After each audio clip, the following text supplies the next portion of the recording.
Second question. The European Union has extended the duration of restrictive measures against Iran due to alleged human rights violations. How does Russia evaluate the EU's decision to extend sanctions against Iran? What consequences might this have for relations between Russia and Iran? Do you consider this an attempt by Brussels to finally block opportunities for constructive dialogue with Tehran? You know, all of this would be extremely grotesque if it were not so tragic. The European Union's actions in the Middle East in recent years have been characterized by extreme inconsistency and an inability to offer constructive solutions. They are determined not by strategic vision. They are determined by some kind of internal, political, opportunistic considerations. I would say not by awareness, but precisely by a lack of awareness, by some kind of dynamics, well, I don't know. By these opportunistic considerations that are completely unexplainable from the standpoint of logic, science, or analysis. And so, this time, the EU members quite crudely and clumsily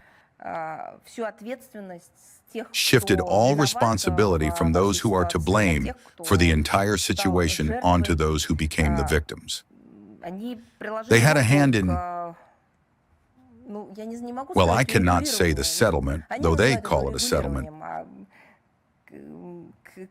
But they addressed the situation, which is characterized by only one word: the current escalation in the Middle East. Moreover, they decided to do this by utilizing their favorite toolkit, which apparently is the only one they have left. And they believe that it is suitable for all problems.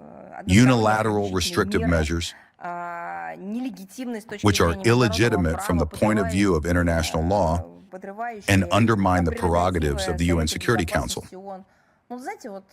Well, you know, this really is a story about a crowbar.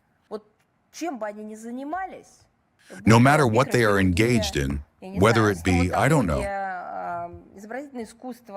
microsurgery, dentistry, fine arts, education, construction, livestock farming, or chemistry, there is one tool for everything: a crowbar.